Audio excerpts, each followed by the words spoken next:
আসসালামু আলাইকুম। কেমন আছেন সবাই? আলহামদুলিল্লাহ আমি তো ভালোই আছি। আজ আমি করে দেখাবো মুড়ি ঘন্ট। এই রেসিপিটি সম্পূর্ণ আমার নিজেরই করা। তবে আম্মার কাছে কিছুটা শেখাও আছে। তাই বলতে পারেন মায়ের কিছুটা টাচ আছে এটার মধ্যে। আমি এখানে নিয়েছি 1.5 কাপ মুগ ডাল।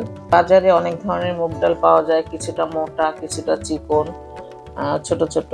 আমি এখানে ছোট ছোট মুগ ডালটাই নিয়েছি এবং এটাতেই মুড়ি ঘন্ট রান্নাটা খুব ভালো হয়।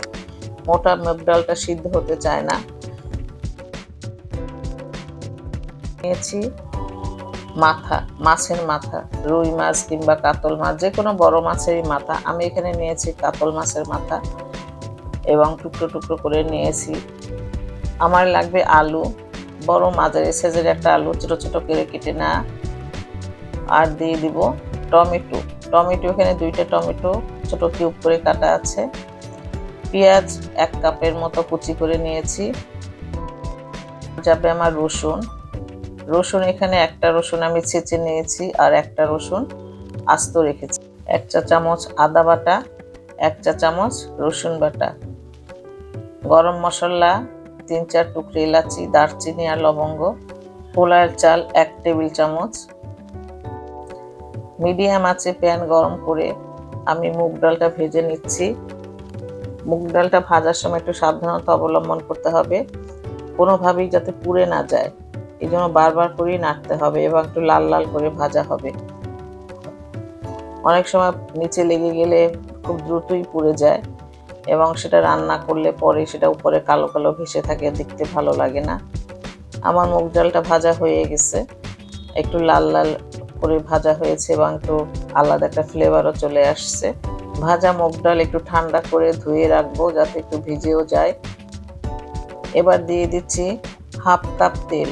এই তেলে আমি মাছটা ভেজে নেব। মাছটা আমি হলুদ, মরিচ ও লবণ দিয়ে একটু মাখিয়ে নিয়েছি। এবার মাছটা ভেজে নেব। এতে করে মাছের যে একটা আষ্টে গন্ধ সেটাও চলে যাবে এবং মুগ ডালের সাথে যখন আমি রান্না করব তখন মাছটা খুলেও যাবে না। বেশি লাল করে ভাজবো না, জাস্ট এপিট ওপিট একটু ভাজা হবে। একটু উল্টে পাল্টে দিচ্ছি যাতে মাছের চারিদিকে একটু ভাজা হয়, কিন্তু একদম মশমশা করব না কিংবা একদম বেশি লাল। মাছ ভাজাও শেষ, মুগ ডাল ভাজাও শেষ। এবার কড়াই গরম করে আবার 1/2 কাপ তেল দিয়ে দিচ্ছি। তাহলে টোটাল আমার তেল গেল 1 কাপ পরিমাণ এবং এর সাথে আমি ভাজা তেলটাও দিয়ে দিচ্ছি। এবার দিয়ে দিচ্ছি পেঁয়াজ কুচি 1 কাপ, আর দিব রসুন ছেঁচে নেওয়া একটা আর আস্ত রসুন একটা। এটা আমি পেঁয়াজের সাথেই ভেজে নেব। আর দিয়ে দিচ্ছি গরম মশলা, এলাচি 3টা, লবঙ্গ 3টা আর দারচিনি 3টা। এবার আমি একটু নেড়ে দিচ্ছি যাতে একটু ভাজা ভাজা হয়, পেঁয়াজটা নরম হয়ে আসে। একদম লাল করব না, জাস্ট একটু ভাজা ভাজা হবে। পেঁয়াজটা একটু নরম হয়ে গেলে, একটু ভাজা হয়ে আসলে আমি দিয়ে দিচ্ছি তেজপাতা।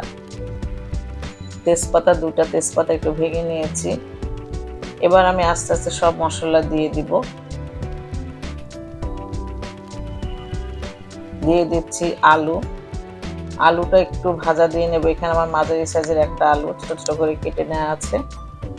আলুটা একটু পেঁয়াজের সাথে ভেজে নিব যাতে করে আলুর ভাজাটাও হয় এবং গলে না যায়। যখন আমি রান্না করব আলুটা গলে যাবে না। এবার দিয়ে দিচ্ছি আদা বাটা 1 চা চামচ, রসুন বাটা 1 চা চামচ, জিরা ভাজা গুঁড়া 1 চা চামচ, এখানে কাঁচা জিরাও বেটে দেওয়া যায়, হলুদের গুঁড়া 1 চা চামচ আর মরিচের গুঁড়া 1.5 চা চামচ। আপনারা ঝাল অনুসারেই দিবেন, আপনাদের মরিচে কেমন ঝাল সেই অনুসারে মরিচের গুঁড়াটা দিবেন। আমার মরিচটা খুব একটা ঝাল না, সেজন্য আমি 1.5 চা চামচ দিয়েছি। এবার আমি মশলাটা কষাবো। দিয়ে দিচ্ছি একটু পানি, একটু বারে বারে পানি দিয়ে মশলাটা কষাতে হবে। এতে করে আলুটাও সিদ্ধ হয়ে যাবে আর মশলার কাঁচা গন্ধটাও চলে যাবে। এবার দিয়ে দিচ্ছি আমি টমেটো ছোট করে কেটে নেওয়া। এখানে আমার 2টা টমেটো আছে। এই টমেটো আলু সব মশলা দিয়ে একটু ভালো করে কষাতে থাকবো। এবং অল্প অল্প পানি দিয়ে কষাবো, যাতে করে মশলার গন্ধটাও থাকবে না এবং আলুটা টমেটোটাও সিদ্ধ হয়ে আসবে। এবার দিয়ে দিচ্ছি মুগ ডাল। মুগ ডালটা আমি ধুয়ে ভিজিয়ে রেখেছিলাম, এতে করে মুগ ডালটা ভালো করে সিদ্ধ হয়ে যাবে ভিজিয়ে রাখার জন্য। এবার মশলার সাথে ডালটা ভালো করে কষিয়ে নিব।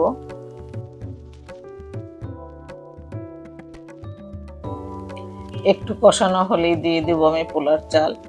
এখানে 1 টেবিল চামচ পরিমাণ পোলার চাল আছে।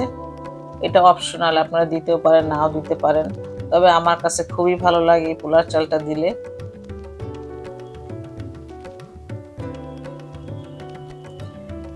পোলার চাল দিয়ে আমি অনেকক্ষণ কষাতে থাকবো, তেলটা উপরে উঠে চলে আসবে, কষানোটা ভালো হবে। এবার দিয়ে দিচ্ছি মাছের মাথা টুকরা করে কেটে ভেজে নেওয়া ছিল।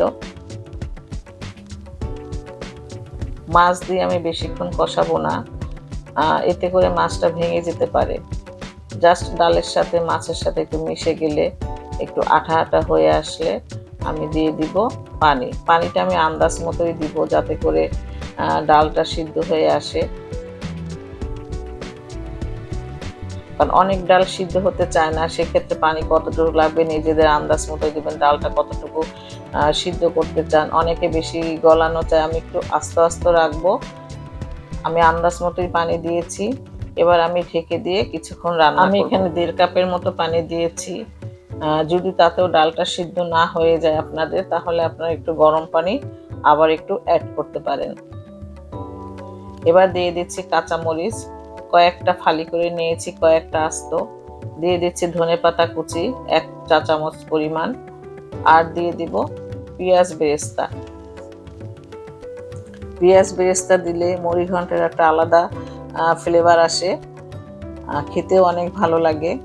এবার আলতো হাতে নেড়ে আমি দমে রাখবো কিছুক্ষণ, যাতে তেলটা উপরে উঠে আসে। এবার সার্ভ করার জন্য তুলে নিচ্ছি। এটা আপনার পোলার সাথে কিংবা গরম ভাতের সাথে বা রুটি পরোটা সব কিছুর সাথে খুব ভালো লাগবে খেতে। আমি আমার রেসিপিটি আপনাদের সাথে শেয়ার করেছি, কেমন লাগলো অবশ্যই কমেন্ট করে জানাবেন।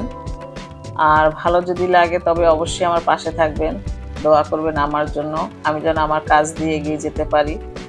আল্লাহ হাফেজ।